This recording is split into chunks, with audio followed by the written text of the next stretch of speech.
be a hilarious reading. I just think it's going to be hilarious. I don't know how I found this site. I was looking around for certain things, and then I end up finding this. And this is real world, real history. Sorry. Can't we get this thing right? It's realhistoryww.com. I'm not even suggesting you go to it. It's saying it's not secure. I don't know how this person's securing the site. When I actually look at the actual thing on the site, you can see on the top, it has like the Yahoo sign. So I don't know if they're still using the Yahoo hosting and they just haven't changed the favicon. But look, okay, so it just says here, this is the homepage. This is what you look like. This is I'm shook. I'm shook. I'm going to be reading something specifically, the black population of the world from it, but this is the front page of it. Welcome to Real History Worldwide. We're winning. Just in, latest study, blacks settled the Americas before 130,000 BC. So anyway, getting into the reading.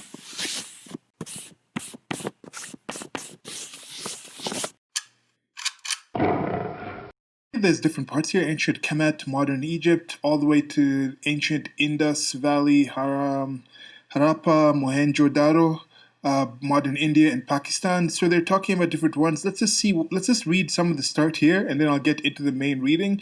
There might be more material to come back to and read this. But, okay, so just in, latest study, black settled Americas before 130,000 BC. Welcome to Real History Worldwide. Okay, so we're winning. Winning. Is this like Donald Trump sort of winning, or this is a different kind of winning? The British, with the modern Germans, were the originators of revisionist history. It was they who first began to write blacks out of history. I feel like this guy would speak in this accent. I doubt might be a female who made the site. I don't know. I don't know. Okay, out of history, after race/religious wars of the late medieval. Now look. The British will soon start teaching their children the truth. The blacks were the original people of Britain. But please know that this is not the result of truth-seeking. Those truths were always known.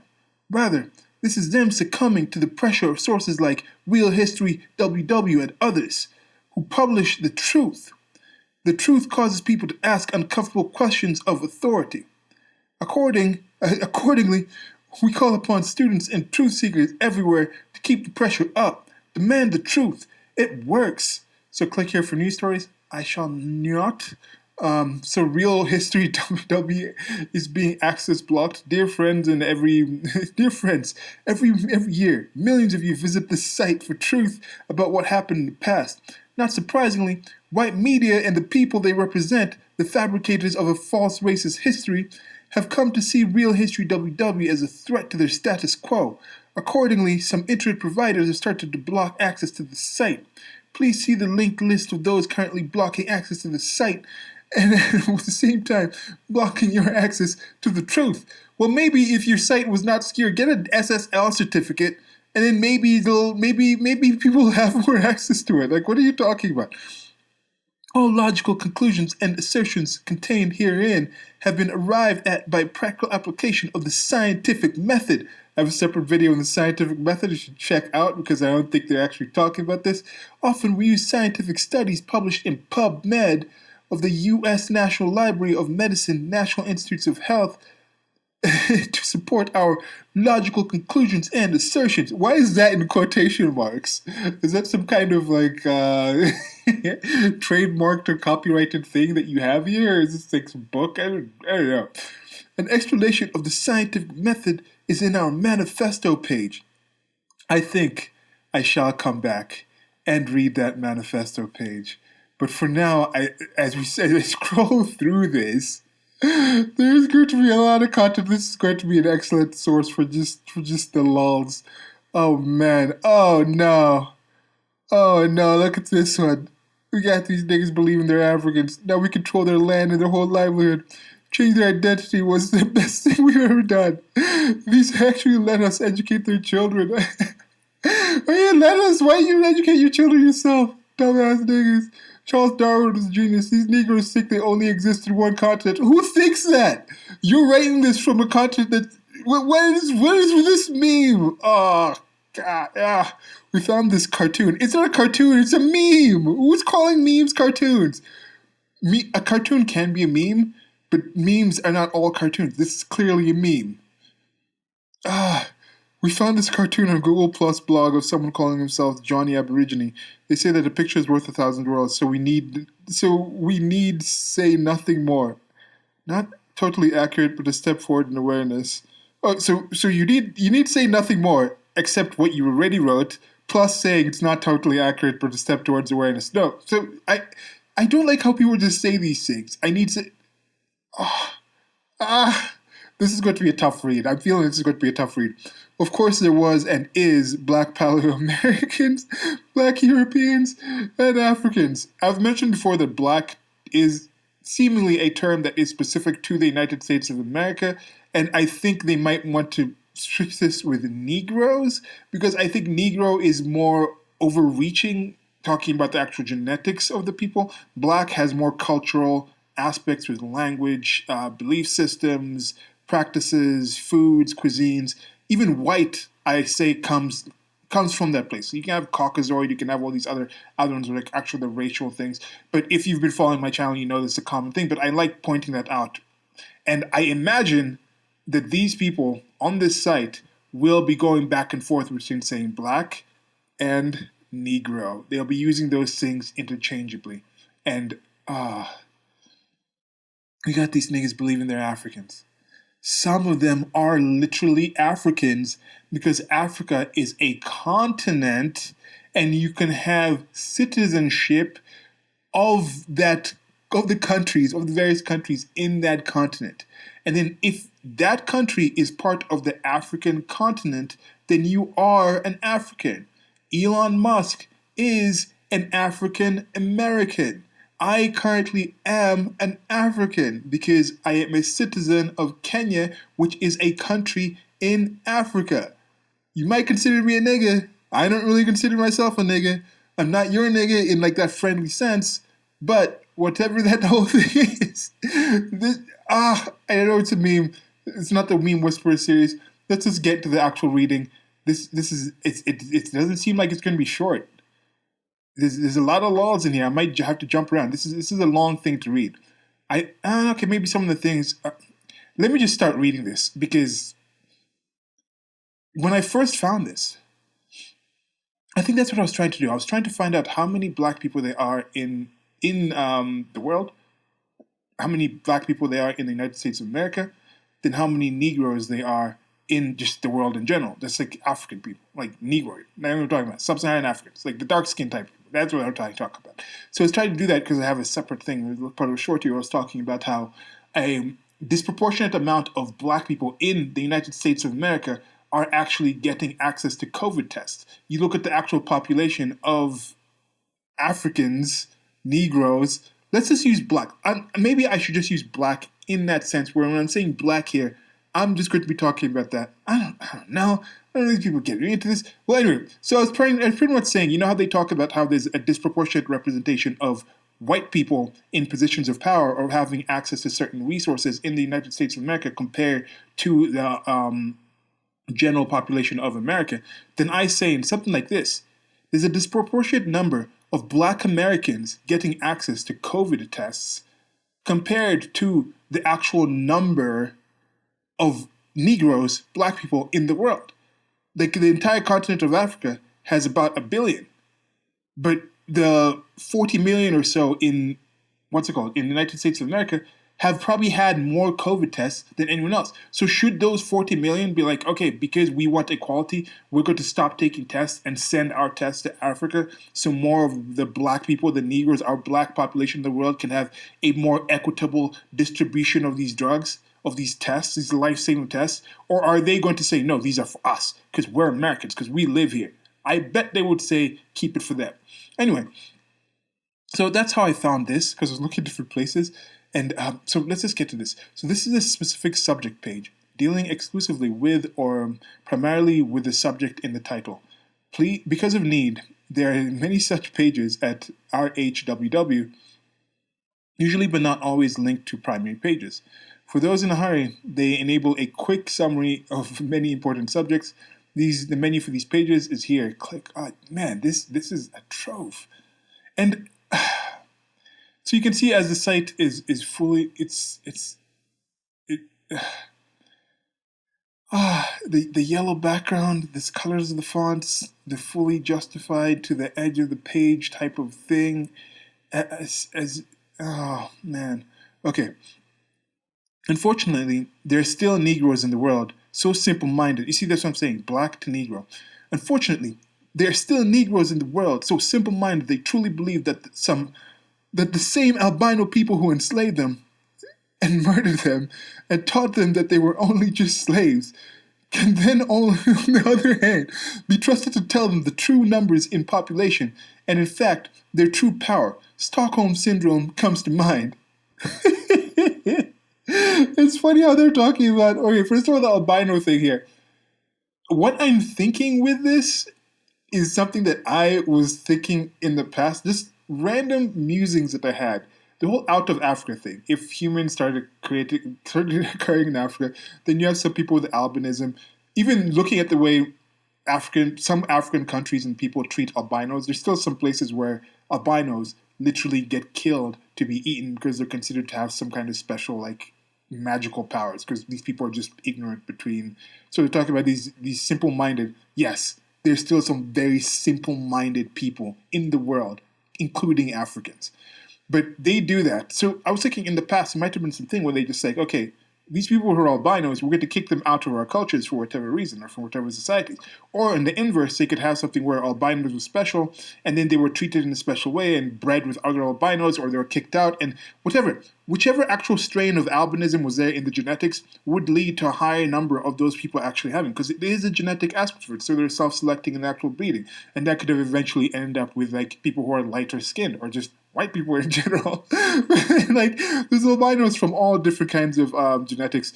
I think I might check this later, but I think Caucasians have some of the fewest actual rate of actual albinism. And I don't know if that's because of the genes are ready towards not having that much melanin, or maybe there are are redheads just like white albinos? I don't know. Maybe because with Caucasians, you go more towards just being a redhead. Yet if you have some of those genetics and you're not Caucasoid, you go. I don't know. I don't know these things. I think it would be interesting, but I think they're going with that. They're talking about how in this, I think the premise of this person is that albinos, white people came, the whole race of Caucasians has come from albino. I think they took that random musing that I had and actually believing it. It's crazy.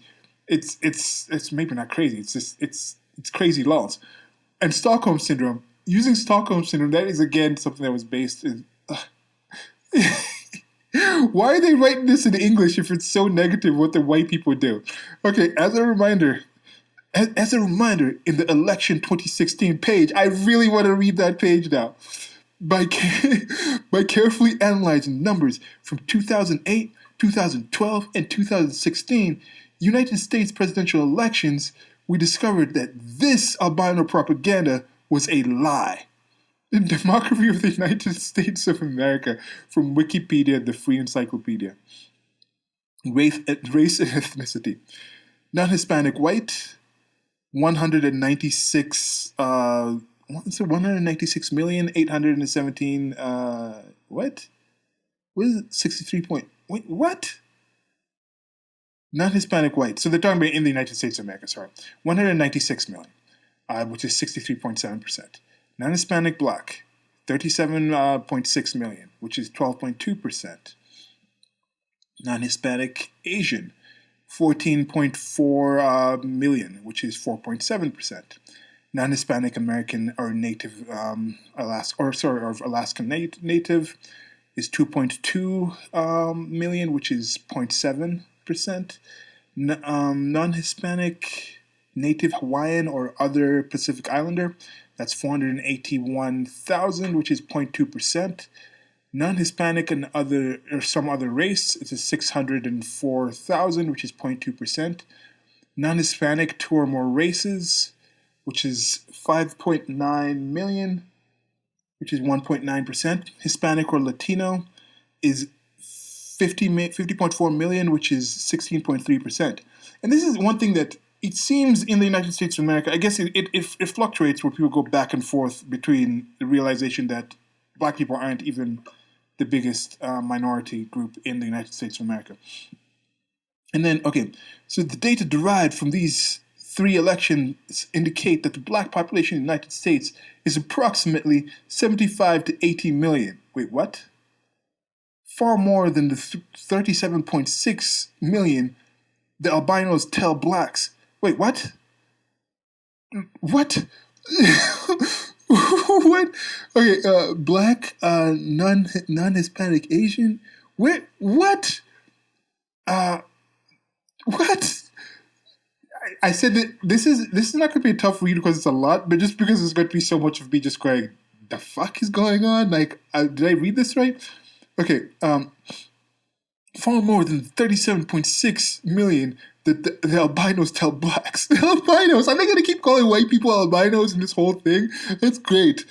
Using the same techniques of analyzing peripheral data, we now uncover that the black population of Africa, understanding that no African country has the wherewithal to accurately count its own people. Thus, the numbers of albinos provide are purely made-up numbers for albino comfort. Oh no! This guy just went at it.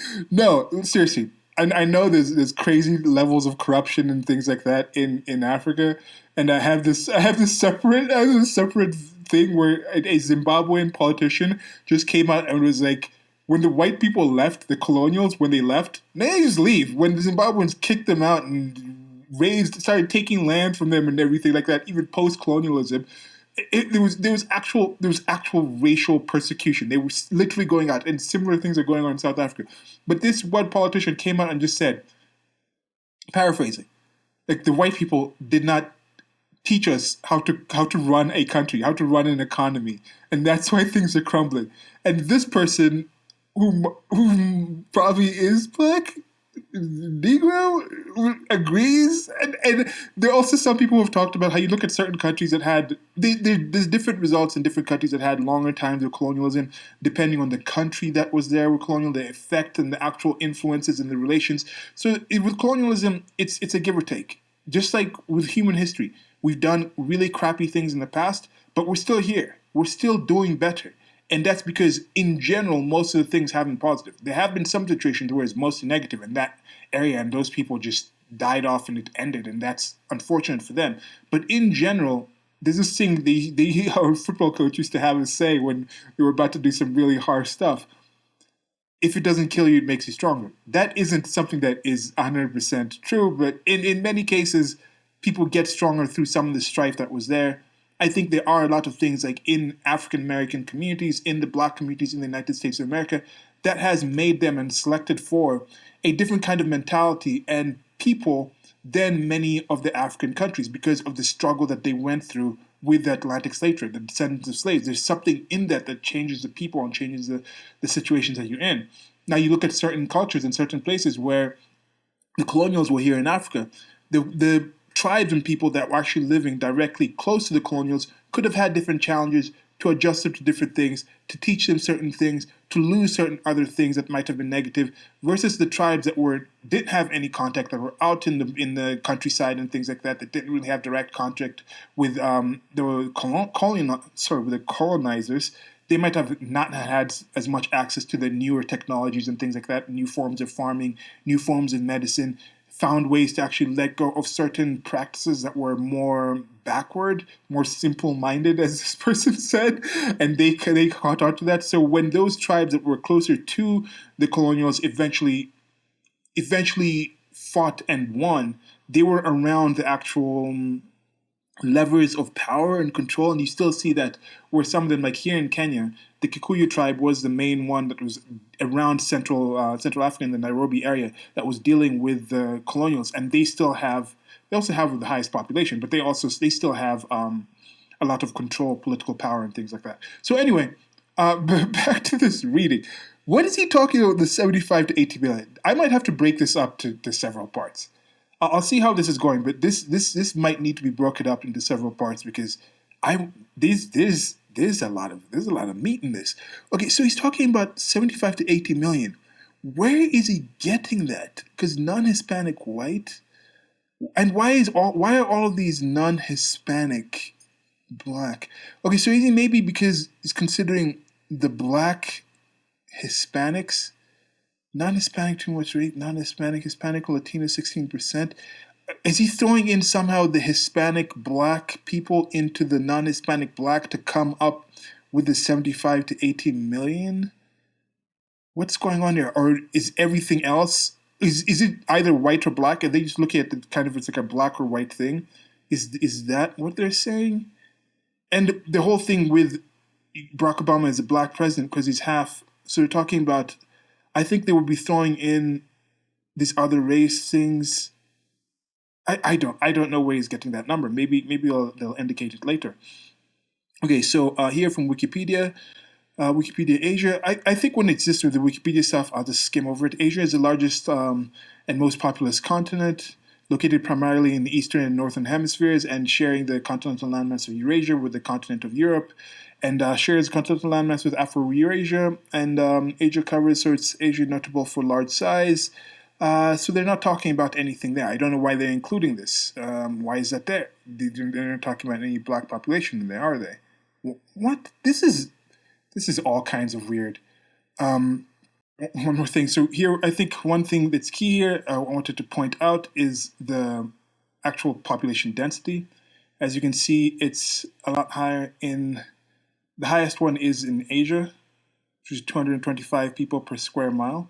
Then you have here with 188 people per square mile in Europe, and then 94 people per square mile in Africa, because in Africa you have 1.2 billion people in 2016 versus in Asia you have 4.4 billion people. I think Bangladesh is the most densely populated country in the world, if I'm not mistaken. That's what it was at least a few years ago, a decade ago, when I actually checked that information. It could have changed. But Africa is rather sparsely populated for the actual size of the place that it is, and you still have a lot of people leaving. I think if you look at the continents and say percentage-wise people leaving the continent, I think you'll find Africa will be one of the highest ones. The people who can leave try to get out of there. Maybe if you consider the Middle East a continent, separate, because it's mentioned here in Eurasia and things like that. I don't know. So where would you actually put that? Anyway, so let's just get back into the actual material of why it's worse. Let's get the size straight. Maps shape our understanding of the world, so of course a European map of the world would tend to give Europe undue magnitude. Accordingly, everyone actually has a skewed perception of the true size of countries thanks to a cartographic technique called the Mercator projection, put forward by European Gerardus Mercator in 1569. His new map was well suited to nautical navigation, since every line on the sphere is a constant course or loxodrome. So this is what I'm saying here. The guy clearly realizes here that it was done for nautical navigation, and he's probably still going to tie it into some kind of racial thing. Now, I think I have seen in the United States of America and other places, they have made efforts to pull it out and say, look, we need a more accurate size of it. But I do understand that it has gone off and skewed things. But come on now. Come on, you know what it was used for. So yeah, some things can be left in the past, some things can be continued, and this is just the education. I have issues with the education system, how things are taught, but anyway. Right now, there's Google Earth. Google Earth was created by United States of America, people in the United States of America. I don't know who's doing it. Probably some Indian tech people, some other people in there. But that thing is there, and people have access to it, and you can actually see the actual sizes of things. There's a website with true size. Is that done by also the albinos? Some anti-albino activities and whatnot? Anyway, so back to this. However, the true sizes of landmass has become increasingly distorted the further away from the equator they get. Mercator's map inadvertently pumps up the sizes of Europe and North America. Visually speaking, Canada and Russia appear to take up approximately 25% of the Earth's landmass, when in reality they occupy a mere 5%. Africa, South Asia, and South America all appear much smaller in relation to the countries further from the equator. Greenland is the world's largest island, but looking at the hyper-exaggerated depiction of the map, you'd be forgiven on wondering why it isn't a standalone continent like Australia. In reality, Greenland is about 14 times smaller than Africa. It's like, yeah, you can find this information out. You look at the map, and then when you see the map, and you're like, why is it not a continent? And then you just do a few internet searches, or ask a few people, or open an atlas, and it'll explain to you. Or you actually look at the actual size of it. Just understand what the map is. I don't think this is some kind of nefarious plan to make white people seem like better. And why didn't he include South America when he was talking about these actual things? Is this person racist against Latinx people? The Latinas and the Latinos? Is he racist towards them? Huh? Do they not count? How come you didn't put them on that thing up there? So Hajime Narukawa map with the actual true proportions of the world land masses and oceans. Note the size of Africa in the upper left corner. Yeah, you seem to be in the little Afrophile. You're a bit of an Afrophile, which is okay. Yeah, I don't know about if this is the actual size. I don't know if that's, you said here is about 5%, a mere 5%. What? They said Canada and Russia. Okay, so they're talking about the United States, Russia, and this is a map with actual true proportions of the world's land masses and oceans. Russia's over here, so yeah, the United States is over here. Is that 5%? I guess if you actually count all that together, that is 5%. So yeah, I guess yeah. Okay. So how big is Africa? I think this is a cool map. When I first saw this, I remember flying over the Sahara Desert when I was actually going back to the States. I'd been out of the States for a while, and this is my first time going back. And no, I think it was when I was coming back from Italy to Africa, and you fly this way. You fly over Egypt and down to the Horn of Africa, and you fly over the Sahara, and realizing how fast the plane was flying and how long it takes to just fly over the Sahara just for like hours. It's this orangish, yellowish thing, and you look over the horizon and it just blurs into the blue sky. It's almost like you're just in a dome of just these two colors and things, and you realize how massive the Sahara Desert is, and the United States of America can pretty much fit in the Sahara Desert. That's how big that landmass is. So I think these kind of things are cool. I think it's a positive thing if you get the chance to actually fly over the Earth and look out, get a window seat, and look and just see. I think it gives a different perspective on what the Earth is. So look, it's putting in the different Europe, United States of America, Alaska is part of the United States of America, China. Pretty much all those land masses are being put into Africa and fitting in there. Because Africa it's a massive place land-wise. Okay, so Africa consists of 54 sovereign countries with people speaking over 3,000 different languages. These represent the oldest and most genetically diverse humans in the world, the San being the oldest currently existing. Before, they were talking about the whole situation of them being issues, Africans not being able to actually do. There is a census. I didn't get to this before. There's a census. There's corruption in Africa, things like that. And when they do the census, I'm like, okay, why are people coming in to actually do this? And the better ways to do this. The amount of bribery and things that go on with censuses. They get IDs and then they set up an ID system. Then like, oh, we need a new ID now. Oh, we need a new passport system. Oh, we need a new census. And during these entire processes, to hire people to get the different machines and computers and all these programs to do this, there's constant corruption in getting these things set up, giving funding, hiring people here, doing this and that. And then when you actually get the actual figures, they're not really done that well. But anyway, with the 3,000 different languages, for some people, oh yeah, that's something to be proud of. I don't know. I think on average, your average African in a city speaks 2 or 3 languages, because they'll normally speak, like here in Kenya, they'll speak Swahili.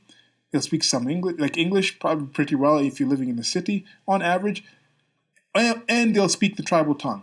So most of them will speak at least 2, either Swahili and the tribal tongue, or English and English and Swahili, which is the lingua franca, which is Swahili is the secondary language that's spoken all around the country. That in some places in the countryside, like for me, for example, when I came back to Kenya after being out of the country for 17 years, even when I came back originally, when I was born in France, I came back and I was speaking French and English, but my grandparents only spoke Luya and Swahili, which is a lingua franca, so I learned Swahili and then I was able to actually understand and speak to my grandparents and some other people. So when you have that kind of situation, there's confusion. Some people say it's a thing of pride. I'm like, no, I'd rather we all encouraged to speak one language globally, and then you can have as many other extra languages. But when you have 3,000 different languages, where you have certain places where people just speak one, they don't have the ability to communicate with other people. And problems occur not because of what X is, but because of how we define X. And if you can't have a shared conversation, a shared way to discuss certain values and certain things in the world, it's going to lead to problems, it's going to lead to issues. So I think if there was African, why don't we just use English? Why don't we just use the albino people's language and just spread that out there? You're already using English here. It's convenient. It's the language of technology and mathematics and the science, the scientific method, as you said. So let's just encourage the world to speak that, and then we can increase Africa's languages to, at least before we increase it to 6,000 and bring back older languages from Africa. Let's make sure that there's 3001 and that one be English spoken all over Africa. And I think you'll see a preservation of these ones by doing that. You might even see bringing back older languages, because people all across the world, all across the world, even in African places, can be able to communicate with that one language and say, look, there's value in actually preserving all these things and discussing certain things and holding certain things and understanding like this should be done in this way, but there's better ways of doing something. So anyway, that's just some thoughts on that. I'm probably going to wind this reading down soon and then get back to this, because this is not even getting close to a quarter of a way through this actual page. But let's read this next section. So we're talking about the sound being the oldest one. From the book, A Journey of Man, A Genetic Odyssey by Spencer Wells, page 39. Globe replacing our hominid cousins in the process is a ruthless business, and only the winners leave a genetic trace. Unfortunately, Homo erectus appears to have lost.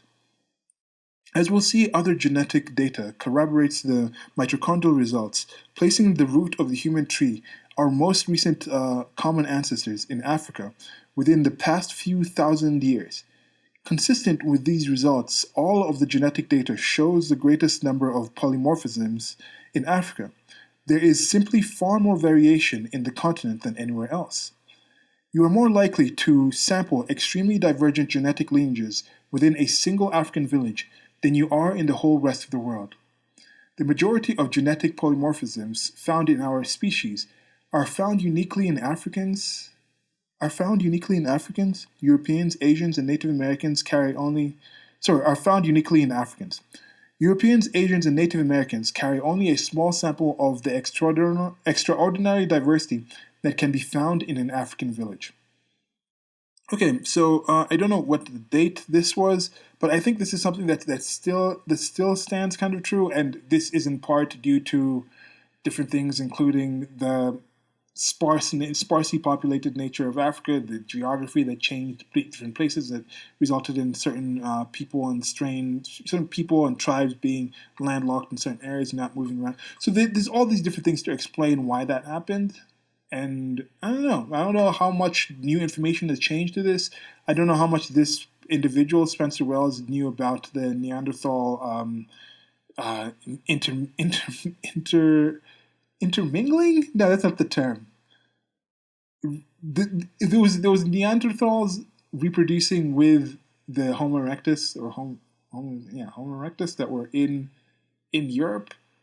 Some of these things I need to go and actually get actual things. It's things I know like loosely, but I don't like have them actually cataloged in my mind in very detailed ways. So they kind of just come back, and this reading this thing has me on something else. Well, okay, so the phenotypic diversity of Africans may be observed by clicking the hyperlinks below.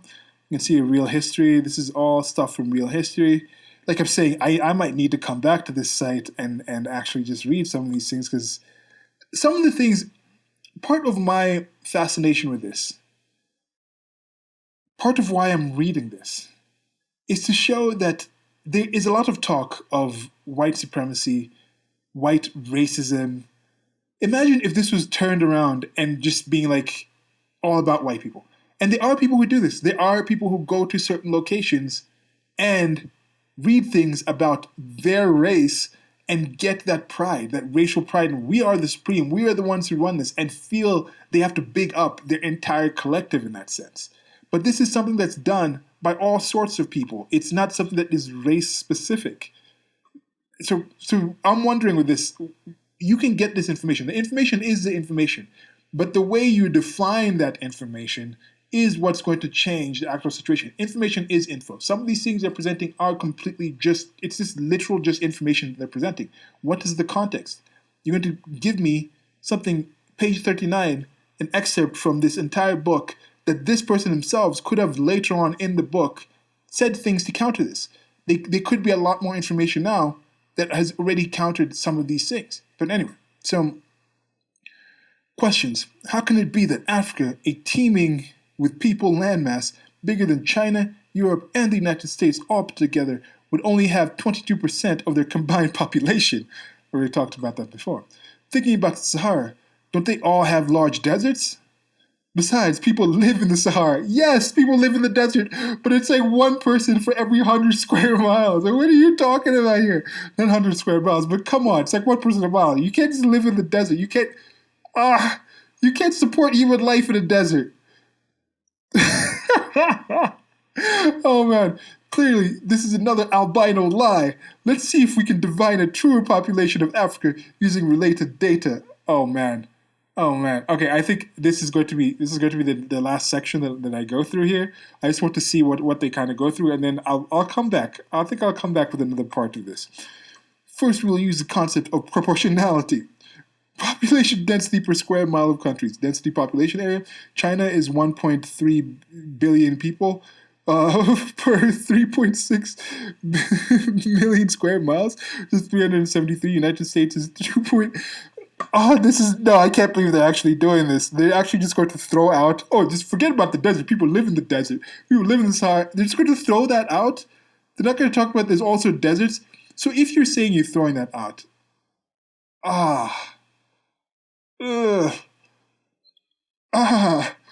United States, 298 million people, 3.1 million square miles, 104. Lower 48 contiguous states. Yeah, you want to include that because you're throwing out Alaska, because Alaska is sparsely populated. Why? Because it's mostly a frozen tundra. Kind of how many places in Africa are not really places where you can just have human beings just chilling. Cripes. Europe using 40 countries. Europe average density, including European Russia, is 283. So average density of the three is 760 over 3, which is 253. So you're saying, that's the average density. Africa's population would then be about 2.9 billion people. Therefore, just using these crude calculations of population density, we see just how big a lie the albinos have been teaching us about Africa's population. Wow. He even admits that it's crude. Let me stop calling this a he. This could be a she. They even admit that this is crude calculations, yet they're still going with it. Now let's use another indicator of population, fertility rate. Now this is going to be interesting because we have people in Europe talking about, we're losing the kids. We need to have more kids. We need to have more white babies. We have all these people coming from these high fertility rate places, and they're replacing the white people. Like, if you have an issue with that, find a white woman, find a white man, reproduce, have your white babies, and you can save yourself from that supposed white genocide that you think is coming. So anyway, China, 1.57.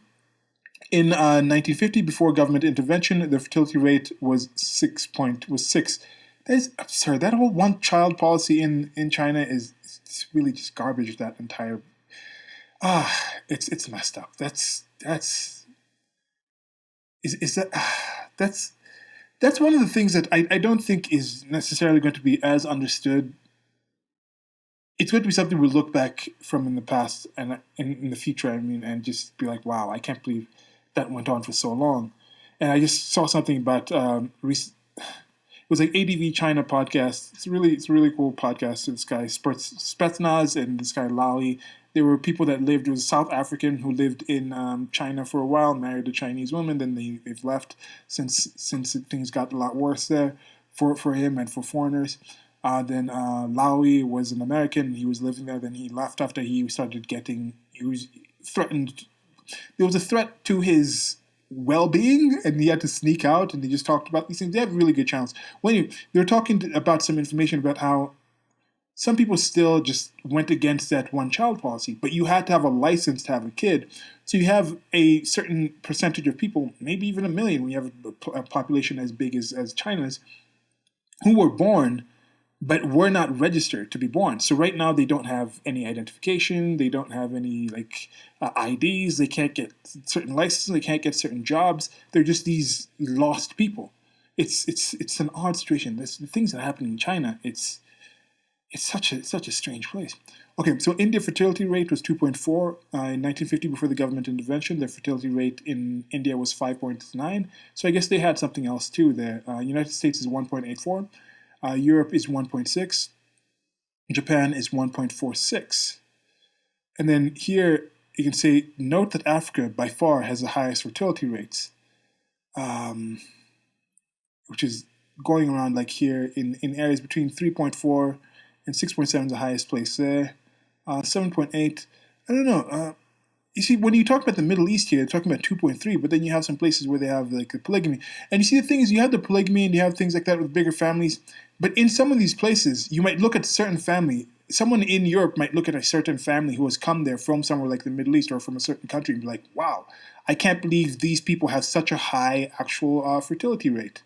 And I think fertility rate is mostly like, I don't know if it's per female, but you can have a situation where majority of the females actually don't reproduce. For sure, in Africa, when you have polygamous situations, majority of the males don't reproduce. But then you have one male will get 3 females, 3 wives, and each of those females, because they have access to this one wealthy male or this one well-off male, that one male will have 30 kids with those women. But then every other woman, let's say you had the situation where it was spread apart, where, okay, so three women, 1 man in an area of 10 women and 10 men, those are the only ones that actually have kids, and they have 30 kids. Now, if you had it spread apart where it was more equitable in the actual spreading of the things, and then you had maybe those 3 women married 3 men, and they would have 5 kids apiece, that would be less, that would be fewer, but more men would actually be reproducing in that kind of situation. But then you have this where, so that fertility rate could change in that kind of sense. And that is what was happening. And then they're not even counting the fertility rate in this, because it's like once the kid is born, they're not talking about how, due to lack of technology and lack of advancements in Africa, in certain places, these places with high fertility rates, for such a long time, most of the kids weren't even making it past their teens. A lot of these kids were dying shortly after childbirth from different diseases and things like this. You look at the actual ages of the populations, there's been a population boom, in part due to foreign aid coming in, which is changing the actual, which is which is affecting the different dynamics and different incentives for people to have kids and things like this. But when you look at people moving to cities and things like this, where there's better medicine and you don't have to have that many kids and there's better ways of actually gaining resources and things like this, you're not thinking of your children as financial investments, where actually almost having more kids is actually more of a financial negative, financial drain on you, because the few kids you have are going to be able to actually live to adulthood. And by investing more time and energy and resources into those few kids, you have better results as a parent, as children as well, versus just having 50 kids per every one man who has like 5 wives and things like this. So anyway, there's some thoughts on that, and I think those are the things that are going to change. But no, it's not 2.8 billion. It's not 2.8 billion people. So this is such a ridiculous thing. Thank you for listening. If you're still listening, I'm going to wind this down here soon. So India 1.2 1.2 square miles. So let's talk about the thing again. I don't know why they talk about it again. So it talks about China here again. Natural old fertility rate. You see, what's natural about this or old fertility rate? Africa fertility rate 5.0. Natural old fertility rate 5.9. Humans, why does people consider something about humans natural? Like, access to resources is going to change your actual fertility rate. In Africa, when there was fewer resources, as I said before, people weren't having as many kids. Now that there's been an increase of resources, and also in the past, they just, even if they were having higher amounts of kids, fewer kids, maybe more kids were dying. But now you have certain places, even in the countryside, where people are having those higher number of kids, but then they still have due to the medical advancements, Doctors Without Borders, just moving and just having simple medicines and things like that. I have a separate video coming up, or I might have posted it already, talking about how the albinos have actually ended up creating a lot of medicines that have saved a lot of human lives, that have increased the actual amount of of resources and abilities for Black people and Negro people and people all around the world to actually survive certain diseases that were killing off a whole bunch of people.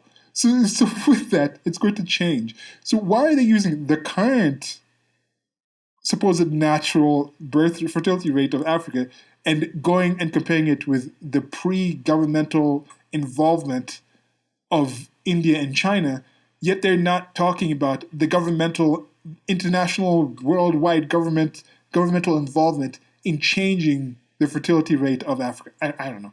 So average population of density of China and India is 696.55 people per square mile. Using that number for proportionality, Africa's population would actually be closer to 8,127,725,019 people. Wow, even went even further.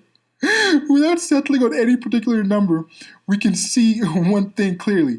The albinos are lying. Why is that important? Come back to the next part of this series, and I shall continue that.